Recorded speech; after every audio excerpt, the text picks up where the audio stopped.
제목은 성화, 영어로 sanctification.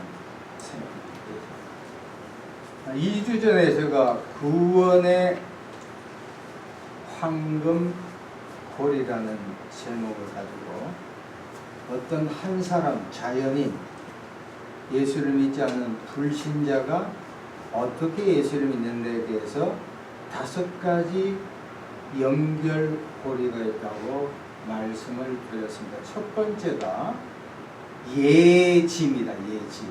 미리 아는 거예요. 하나님께서 이 사람이 예수를 믿을 사람인가 미리 아는 거예요. 예지. 다 따라하신다. 예지. 예지. 두 번째는 예지보다 더 앞선 건 사실 예정이에요. 예정.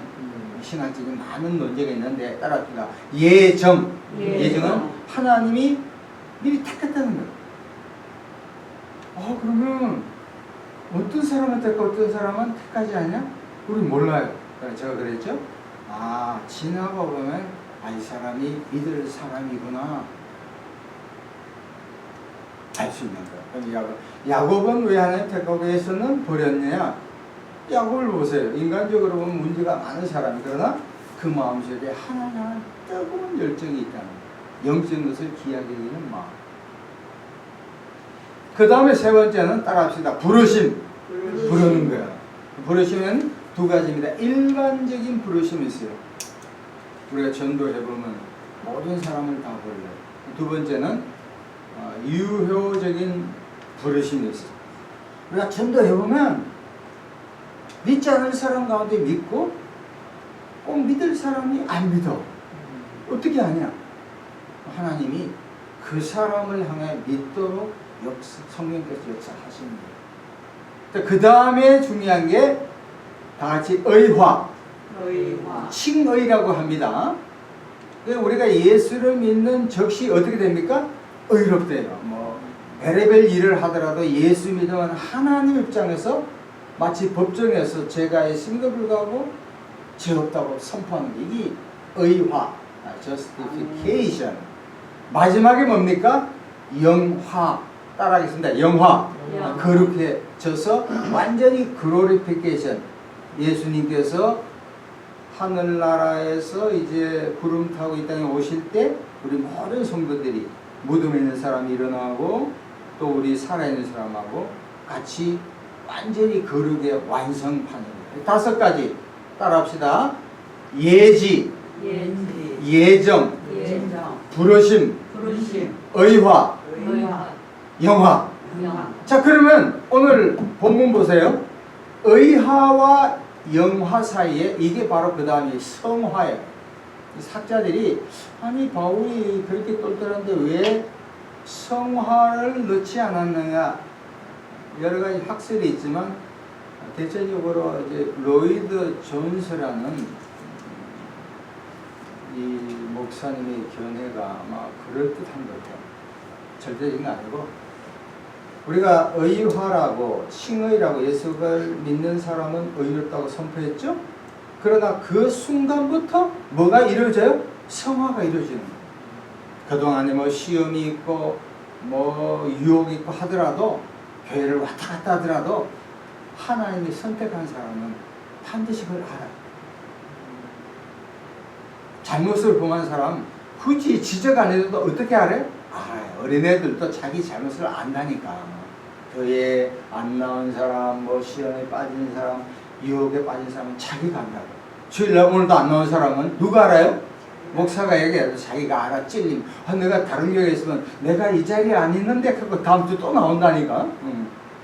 성화예요. 그래서 아마 로이드 존스 목사님이 굳이 성화를 이야기 안 하더라도 의화되는 순간부터 영화되기까지 그 과정이 아니겠는가. 정리합니다. 그래서 성화의 정의는 뭐냐면은 한 사람이 구원받은 후 예수 믿은 후에 예수님께서 하늘나라에서 이제 쫙 재림하시잖아요. 마지막 순간 그 과정을 뭐라고요? 성화라는 거예요. 그리고 다시 말하면 성화는 거룩해지는 것, 완전해지는 것, 예수를 닮는 거예요. 자, 구체적인 예를 봅시다. 갈라디아서 말씀 찾아 갈라디아서 5장 19절에서 23절. 도대체 성화가 뭐냐? 갈라디아서 309페이지를 보세요. 309페이지. 갈라디아서 5장 19절에서 23절까지입니다. 309페이지. 도대체 성화가 뭐냐 말이에요. 309페이지. 갈라디아서 5장 19절에서 23절. 자, 한번 같이 읽겠습니다. 시작. 육체의 일은 분명하니 곧 음행과 더러운 것, 호색과 우상숭배와 주술과 원수 맺는 것, 분쟁과 시기와 분냉과 당짓는 것, 분열함과 이단과 투기와 술취함과 방탕함과 15가지입니다. 또한 그와 같은 것들이라. 자, 그 다음에 22절 23절 같이 읽겠습니다. 오직 성령의 열매는 사랑과 희락과 화평과 오래 참음과 자비와 양성과 충성과 온유와 절제니. 자, 성령의 9가지 열매죠. 다시금 말하면 19절에 육체의 것 15가지입니다. 이것이 바로 예수 믿기 전에 옛사람입니다. 따라합시다. 옛사람. 옛사람. 예수를 믿어도 끊임없이 갈등하는 거예요. 바울이 로마서 7장의 24절부터 31절까지가 그 고뇌입니다. 오호라 나는 공고한 사람이다. 15가지. 그 다음 성령의 열매. 요게 바로 신앙의 인격입니다. 인격이 필요해요. 그래서 목회는 부흥사를 제외하고 이 전통적인 목회를 잘 하려면 사실 인격이 훌륭해요. 우리가 부흥에 가거나 이러면 뭐 예언도 하고 병고침도 하면 한 번은 잘 있어요. 그러나 제가 가만 이제 목회를 쭉 보고 동기들 보고 저 자신을 보니까 인격이 성숙되지 않으면 뭐냐 정확하게 인격이 있더라고요. 그 인격이 9가지가 첫 번째가 뭡니까? 사랑이에요. 사랑은 하나님 사랑, 이웃 사랑. 마태복음 22장에도 참 하나님 사랑, 이웃 사랑. 십자가 사랑. 두 번째는 희락, 기쁨이에요. 이 성경은 이북 사람들이 주동으로 번역했기 때문에 내가 만일 번역하면 기쁨인데 희락하면 모르잖아. 기쁨. 예수 믿게 되면 기쁨이 있어요. 근데 기쁨이 굉장히 부족합니다. 여러분 기쁩니까? 별로 안 기쁘죠? 더워서 안 기쁘고 돈이 없어서 안 기쁘고 남이 알아줘서 안 기쁘고 하여튼 우울하고 침울해. 왜 그런지 모르겠어. 세 번째는 화평인데 이것도 번역이 평화하면 좋은데 왜 화평 어렵게 하여튼 마음이 평화하다. 왔다 갔다 하면 안 돼. 그 다음에 오래 참아. 다 참아. 근데 여기 내가 여기까지는 참겠다? 여기만 건드려보면 어떻게? 폭발해버린다. 본색이 드러나. 그 다음엔 자비. 자비로운 마음이죠. 긍휼인데 저에게 자비를 베푸소서.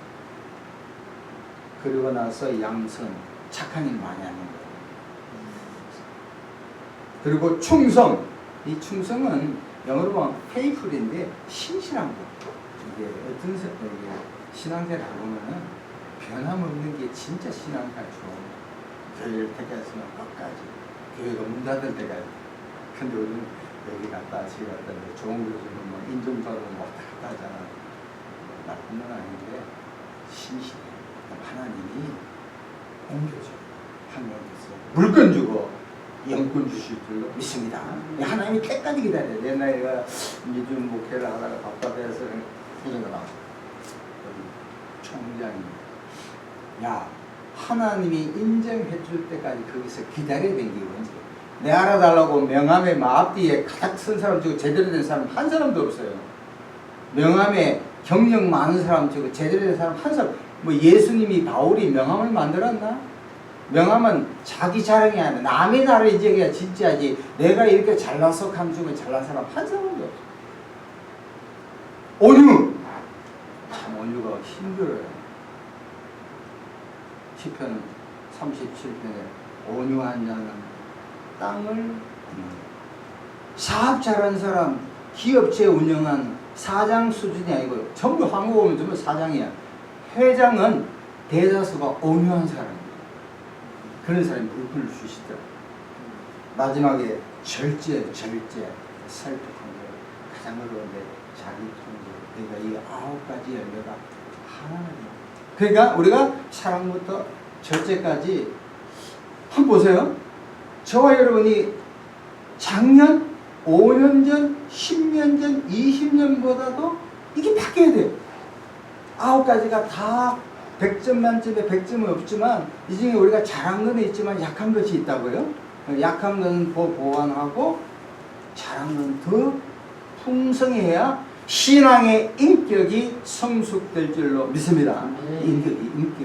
부부도 살아보면 첫째는 뭐 육정으로 살지만 나중에 인격이 돼요. 자, 이제 성화의 오늘은 4가지입니다. 어떻게 하면 우리가 거룩해지고 어떻게 하면 예담. 여기 주변에 가다 보면 예담이 있잖아요. 영어로 Christ likeness니까 예수님을 닮는 예담교회라고 많이 있어요. 예수님을 닮는. 오늘 저는 4가지를 이야기할 겁니다. 다 같이 따라합시다. 첫 번째 예배. 예, 성화의 4가지 여러 가지가 있지만 오늘 4가지입니다. 첫 번째 따라합시다. 예배. 두 번째는 말씀. 세 번째는 기도. 네 번째는 박해. 4가지가 뭐죠? 첫 번째는 뭐요? 예배. 두 번째는 말씀. 세 번째는 기도. 네 번째는 박해. 머리가 그렇게 좋네. 한 번에 딱 알아맞히는 거예요. 첫 번째 예배.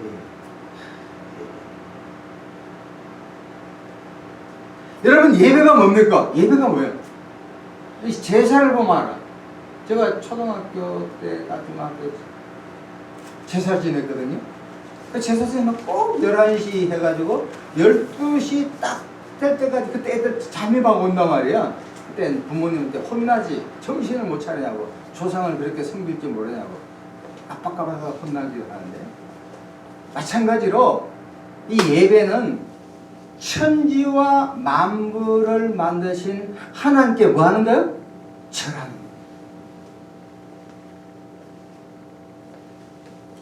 여러분 보세요. 우리도 밑에 사람들이 자녀들이 부모를 알아주면 우리 마음에 어떻게 해요? 흡족하잖아요. 마찬가지로 피조물이 특별히 만왕의 왕이요 만주의 주신 하나님께서 우리 인간을 만드는데 그 인간이 하나님, 예수님, 성령님을 인정하면 어떻게 해요? 하나님이 기쁘신 거예요. 그래서 예배는 2가지 예배가 있습니다. 2가지. 첫 번째는 개인적인 예배가 있고 두 번째는 전체 집단 예배가 있어요. 개인적인 예배는 그 한 사람이 월요일부터 월, 화, 수, 목, 금, 토요일까지 개인적으로 예배를 드리는 것이 이 개인적인 예배. 두 번째는 공적인 예배는 매 주일 자기가 하나님께서 보내신 그 가라 하는 그 교회에서 섬기는 거예요. 첫 번째가 개인적인 예배인데 로마서 12장 1절에 너희 몸을 하나님이 기뻐하시는 거룩한 산 제물로 드리라. 이는 너희가 드릴 영적 예배니라. 그래서 우리가 월요일부터 토요일까지는 각자의 가정에서, 직장에서, 사업체에서, 군대에서 계속 삶을 나누는 이게 바로 뭡니까? 예배입니다. 꼭 예배는 교회만 드리는 게 아니에요. 두 번째는 이 공적인 예배는 하나님이 가라 하는 교회가 많잖아요. 한국에 한 4, 5만 교회 되지만 그 많은 교회를 지역교회를 참석하는 거예요. 이사야 선지자 이사야 6장에 보면 예배를 드리는 가운데 하나님을 만나는 거예요. 여러분 보세요. 개인적인 예배와 공적인 예배는 반반이에요. 개인적인 평소에 월요일부터 토요일까지 하나님과 나와의 독대하면서 계속 어려운 상황 가운데, 답답한 가운데, 속상한 가운데, 시험등 가운데, 경제적인 핍박, 여러 가지 어려운 가운데서도 하나님을 만나는 게 뭡니까? 개인적인 예배. 반면에 주일 예배는 개인적인 예배가 아니라 만나는 그 소수물이 20명이든 100명이든 뭐 더 많은 1000명이든 그 관계없습니다. 형제 자매를 통해서 하나님께 예배드리는 거예요. 그래서 형제 자매가 지난 한 주간 뭐 여러 가지 어려운 일이 있으면 와서 여러 가지 행동을 하잖아요. 좋은 일이 있으면 그게도 하나님이 살아계시구나. 또는 시험 들어서 뭐 안 나온 사람도 있고 좋지 않은 게 있으면 그 모습 가운데 누구를 봐야 돼? 내 모습을 보는 거예요. 그래서 개인적인 예배 주중에 주일에 공적인 예배가 이게 혼합이 돼요. 2차 세계대전 때 독일에 유명한 본 해프가 있습니다. 이 사람이 쓴 책 중에 라이프 투게더 함께하는 생활이라고 번역되어 있죠. 이분이 이런 얘기합니다. 잘 들어보세요. 혼자일 수 없는 사람은 공동체를 조심하라. 공동체에 속해 있지 않는 사람은 혼자 있는 것을 조심하십시오. 이야, 신학교한테 뛰어난 거예요. 무슨 이야기냐면 혼자 예배를 잘 드리는 사람이 어떻게 해요? 주일 예배를 잘 드려요. 혼자 잘 노는 사람이 같이 잘 놀아. 마치 혼자 노는 것에 익숙하면 기도원 타입이야. 기도원에서는 할렐루야 막 하잖아요. 우리나라가 1970년대, 1980년대 기도원이 얼마나 성행했어요. 가정에서 문제가 있어 남편 보고 싶고 자식 하기 싫으면 기도원에 가. 하늘상 기도원, 순복음 기도원 가서 할렐루야. 근데 거기서는 응답받으면 빨리 내려와야 되잖아. 근데 거기서 좋다 해가지고 거기서 살면 어떻게 돼요? 기도원 운동에 장점도 있지만 수직적인 관계는 좋지만 수평적인 관계는 엉망이에요. 그런 분들은 인간관계가 거의 안 좋은 사람이에요. 그래서 반면에 예배만 열심히 하는 사람은 또 공동체에서는 희희낙낙하지만 혼자 서지를 잘 못해. 이거 말씀을 준비하면서 이거 보네프는 신학자거든요. 나치에 반대해서 순교를 해가지고 돌아가셨지만 히틀러에게 죽음을 당했지만 대단한 사람. 다시 한번 들어보십시오. 혼자일 수 없는 사람은 공동체를 조심하라. 공동체에 속해 있지 않은 사람은 혼자 있는 것을 조심하라. 그래서 적용하면 우리가 주중의 예배도 중요하지만 주중 예배 못지않게 주일 예배도 중요한 줄로 믿습니다. 그러니까 주중 예배도 주일날 월요일부터 토요일까지 삶의 현장에 우리가 무슨 일을 하든 간에 거기에도 하나님이 살아계신다고요. 반면에 그러면 주일 예배는 뭐냐? 각자의 형편, 장사하는 사람, 공무원들, 학생, 어디에 있든 간에 각자의 삶에서 예배드린 사람이 주일날 만나가 삶을 나누는 거예요. 그러니까 주중 예배도 중요하고 주일 예배도 모두 다 중요합니다. 주일 예배를 잘 드리는 사람은 주중 예배를 잘 드려야 되고 주중 예배를 잘 드리는 사람은 주일 예배를 잘 드려야 할 줄로 믿습니다. 이게 예배라는 거예요. 어떤 사람이 생각할 때 6일 동안 대충 살고 주일날만 잘 나갈까? 그래서 제가 지금은 잠시 보류하고 있지만 저 영동부사역이나 종로가에서 목사님들 사역을 쭉 해보면 우리 훌륭한 목사님들이 계시지만 때로는 적지 않은 목사님들이 혼자서 예배를 드릴 때가 참 많아요. 나쁜 게 아니에요. 그렇지만 예배는 주중에서는 혼자 드리지만 주일날에는 반드시 자기가 속한 크든 작든 교회를 나가야 돼요. 그래야만이 내가 신앙생활을 잘하고 있는가를 점검받는 절대적인 중요한 계기가 됩니다. 그래서 꼭 교회를 나가야만이 내 모습을 봅니다. 혼자 있는 사람들 굉장히 배타적입니다. 내가 아니면 다. 우리나라 사람들은 다름과 틀림을 인정하지 못해. 정치계나 모든 것. 내 편이 아니면 전부 다 틀렸어. 그건 다름이지 틀림이 아니라고. 상대를 인정하지 못하니까 신앙의 인격의 성숙이 없어. 내가 아니면, 내 편 아니면 전부 다 잘못되었다는 거 아니잖아요. 하나님은 이 사람도 이래서 이쁘고 저 사람은 저래서 이쁜데 내 시가 아니면 전부 다, 그러니까 왜곡으로 빠질 수가 있는 거죠. 그래서 예배 두 가지입니다. 두 번째 말씀이요. 디모데후서 3장 16, 17절에 모든 성경은 하나님의 감동으로 된 것, 교훈과 책망, 바르게 함과 의로 교육하여 유익하니 이는 하나님의 사람으로 온전하게 하며 모든 선한 일을 행할 능력을 갖추게 합니다. 이건 뭐냐면 우선순위인데 우리가 이런 이야기를 많이 합니다. 야, 하나님의 일을 많이 하면 하나님의 사람이 돼. 그럴듯해요. 아니요. 제가 보니까 그게 아니더라고요. 하나님의 사람이 태어나서 하나님 일을 많이 한 게 중요한 게 아니에요. 그러면 하나님 일을 하려면 어떻게 해야 되냐? 어릴 때부터 성경을 가까이 해요. 통계적으로 보면 유년주일 학교 때부터 어릴 때부터 하나님을 섬기고 교회를 가까이 하는 사람은 나중에 타락하다 세상에 가다 거의 다 돌아와. 그러나 어릴 때부터 예수를 안 믿는 사람은 40, 50대 핵하다 간 사람은 돌아올 확률이 거의 많지가 않아요. 불교로 보면 10대 동자 선생은 무조건 절이 그렇게 잘했던 못했던 알아. 그러나 뭐 인류대학 나오고 핵가다가 30대 40대 된 사람은 항상 마음속에 세상 얘기가 가득한 거예요. 그래서 야, 이건 내가 마음대로 한 거지만 그래서 뭐 못해 가면 이것도 못해 저것도 못해. 이제 진짜 못해 신앙은 자기 복이에요. 다 부모로부터 교회로부터 어릴 때 다 성경 말씀을 들어요. 그래서 저기 우리 교회 한 7, 8년 됐는데 여기서부터 적지 않은 목사님들이 많이 지나갔지만 가만히 보면은 어릴 때부터 전라도, 충청도, 경상도 어디서 간에 신앙생활하는 사람은 도중에 헷가닥에 믿는 사람보다 무언가가 달라. 그 교육이 되는 게 아니거든. 그건 산 체험이고 체득이거든. 그래서 야, 어릴 때부터 신앙교육이 참 중요하다. 그래서 특별히 하나 예화를 드리겠습니다.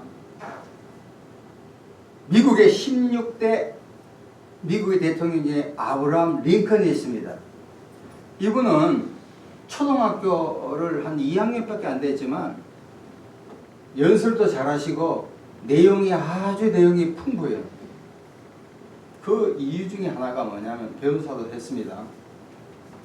그 어머니가 낸시 링컨인데 링컨이 10살 때 돌아가셨어.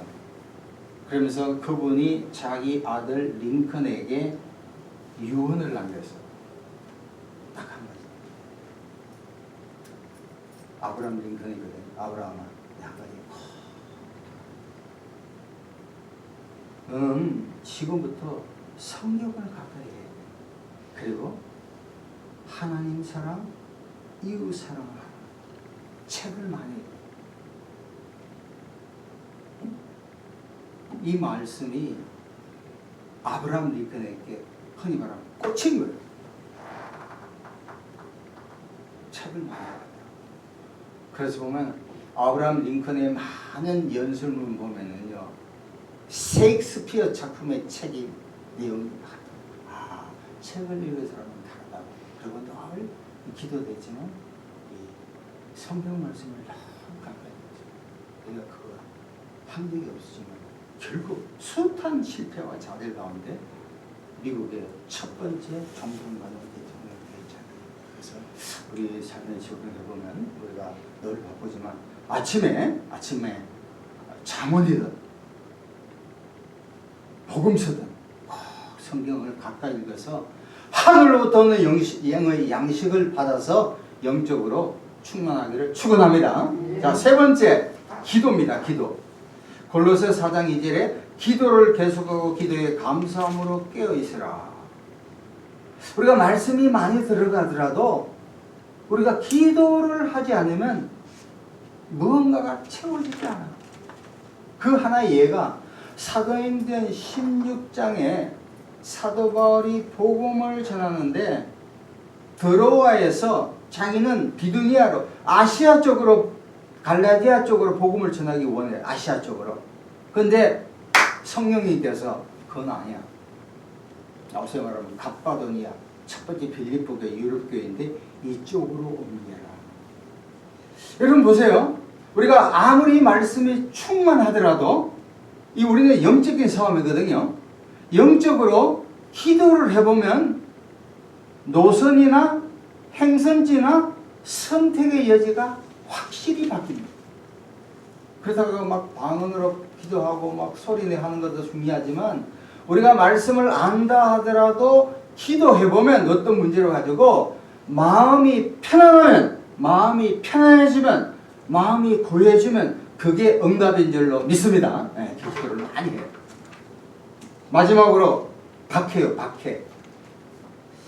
우리 한국교회가 성장을 많이 하다가 2000년도부터는 정체, 지금은 감소세로 바뀌어버렸어요. 여러 가지 이유가 있어요.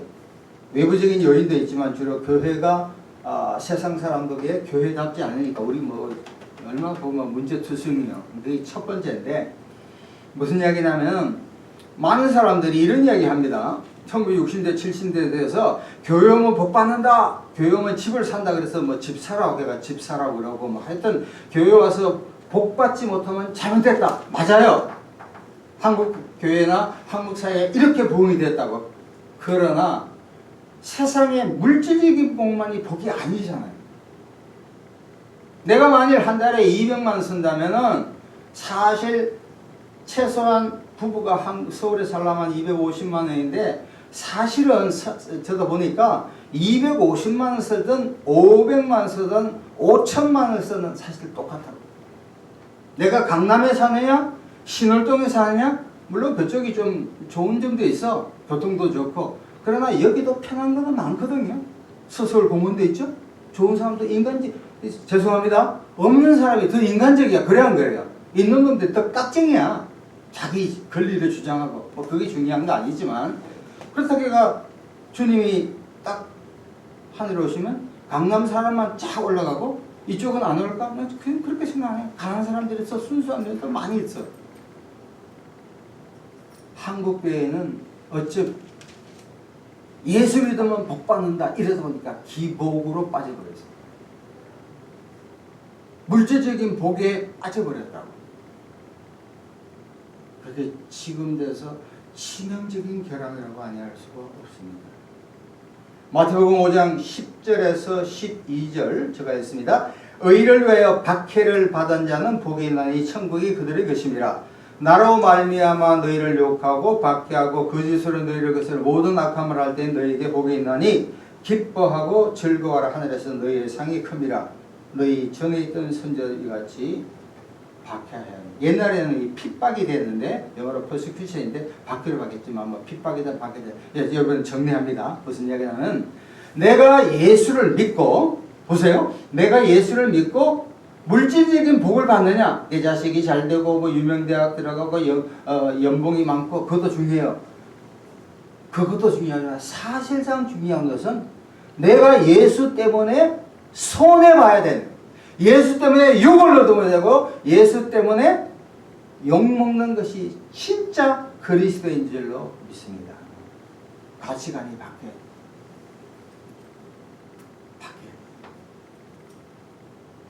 복음이 바뀌어야 돼요. 사실 복음은 고난받는 2000년 역사에서 기독교가 박해받을 때 가장 순수해져요. 북한하고 남한을 비교하면 남한은 북한에 비해 한 60배 더 잘 삽니다. 그러나 북한에는 명색이 교회가 있지만 신실한 사람이 있다고. 그들의 신앙생활은 남한에 있는 뭐 저희들보다도 더 깊고 순수하고. 그래서 우리가 이제 예수 때문에 물질적인 복보다 예수 때문에 핍박받자, 요거들 먹자, 그게 진짜 예수입니다. 말씀을 정리합니다. 자, 우리가 성화의 길은 예수를 믿으면 의화, 그렇게 짓잖아요. 그리고 영화의 단계가 바로 성화입니다. 그래서 오늘 네 가지입니다. 첫 번째가 뭡니까? 예배 드리는 거예요. 예배. 예배는 개인적인 주중의 예배도 있고 주일날 공적인 예배가 있는데 이 양자가 다 중요하다. 두 번째는 말씀을 늘 가까이 해야 된다. 세 번째는 말씀이 있다 하더라도 기도하지만 안 된다. 기도를 해야 된다. 여러분 보세요. 말씀을 많이 하는 사람은 율법주의에 빠집니다. 기도만 많이 하는 사람은 신비주의에 빠질 수가 굉장히 농후합니다. 마지막으로 예수 때문에 우리가 복 받는 것도 중요하지만 이제는 예수 믿고 예수님 때문에 핍박받고 박해받는 게 진짜 예수입니다. 자, 우리 하나님 기도하겠습니다. 하나님 감사합니다. 우리가 천국 가는 날까지 성화되어야 될 터인데 늘 예배드리고 말씀 읽고 기도하며 박해 예수 때문에 욕먹는 자가 되게 도와주옵소서. 예수 그리스도의 이름으로 감사하며 기도합니다. 아멘.